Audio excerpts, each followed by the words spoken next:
Welcome back to Orange Hat Reviews. I am going to be giving a spoiler review for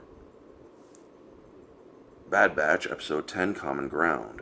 So the Bad Batch have to go rescue a senator on Raxus who happens to be one of the a separatist. This senator obviously replaced Lux Bonteri when he went on the run in Clone Wars. So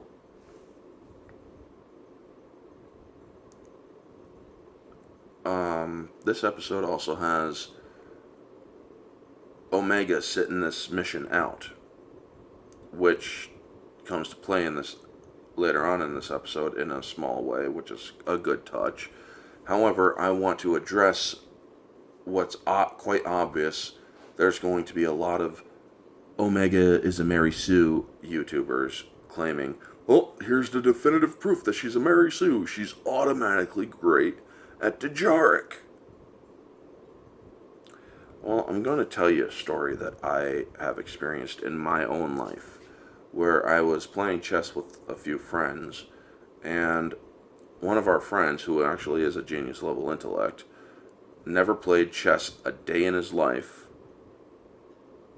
He was just watching us play. He came over, he asked if he could play, and I played him, and this kid beat me very well in maybe a dozen moves. I think it was actually exactly 12 moves. He actually checkmated me. And I'm like, how many times have you played chess? This was my first time, actually. I'm like, bullshit. So we went over to his house and whatnot, because he was a friend. And I actually asked this, I'm like, he's never played chess a day in his life? And they're like, no, we don't even have a chessboard. We never liked the game. I'm like, well, he schooled me in 12 moves. And they're like, whoa. He shocked even his parents. This kid went to Hartford. Me, I didn't get that far. But anyway, yes, it basically, to get my point across, observing a game, never playing it a day in your life before, if you observe it enough, also if you have enough intellect in certain areas, math and whatnot, you can look at a chessboard and basically beat a lot of very well or very skilled players. So it is not a stretch that Omega looks at a Dejarik board, sees how it's played, and then starts being very good at it.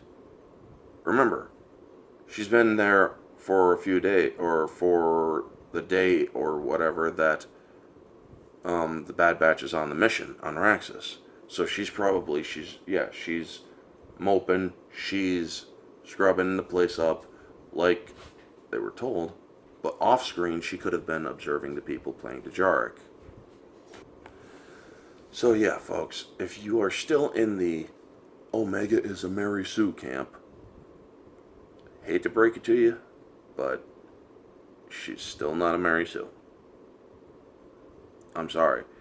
She is screwed up so much in this show that there's no way she can actually be considered a Mary Sue. How does one screw up so many times if they are a Mary Sue and are supposed to be perfect in everything?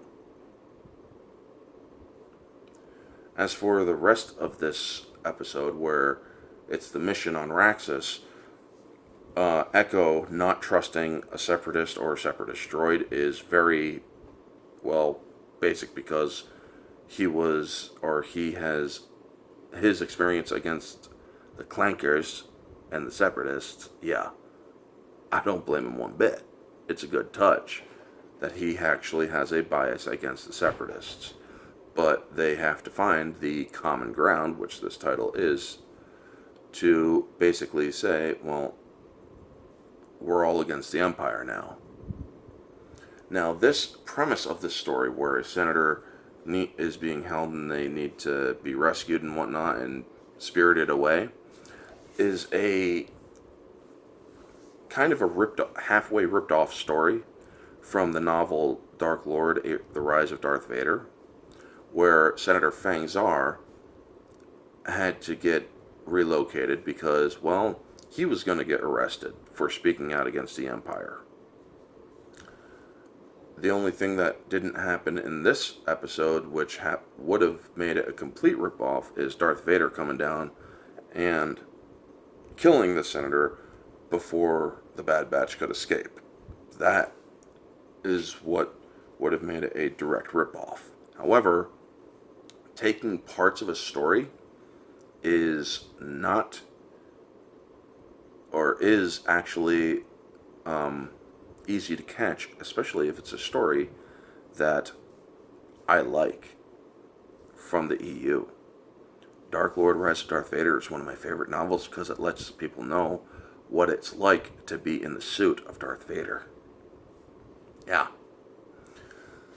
So there is a bit of a rip-off quality. Also, objectively speaking, the Ithorian that can speak basic, that's odd. You see, Ithorians have 4 throats. They are, and that actually makes it impossible for them to speak basic without a digital translator around their neck, like the one that the Ithorian barkeep had on Nal Hutta when Anakin was looking for Obi-Wan when he was disguised as Rico Hardin in the plot to kidnap the Senator arc. So yeah, it is established throughout the Clone Wars and even the movies that Ithorians cannot speak basic on their own. So yes, that was a badly done scene because you screwed up that much with the lore. That is a bad lore break and it loses points. So yes, bad writing, a ripoff of a story, lore break, yeah. Bad Batch's objective score is, well, I would say an 8. That's being fair. Subjectively, I would put it around an 8.5. So subjectively, yeah. These lore breaks and screw-ups are not as bad in the subjective, because I do find a little bit of entertainment value in this episode. However, Shogor, I would put it around a 9.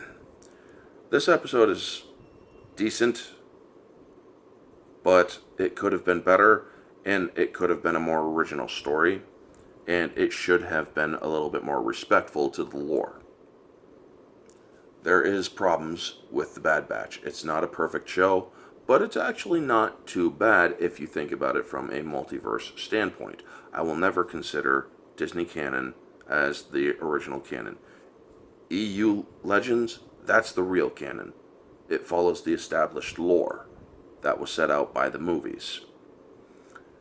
However, I can still partition my fanship or my fandom of Star Wars and find some enjoyment in the Bad Batch. Anyway, folks, that is going to be the review. Hope you all enjoyed it. If you did, feel free to like, comment, subscribe, share, all that jazz.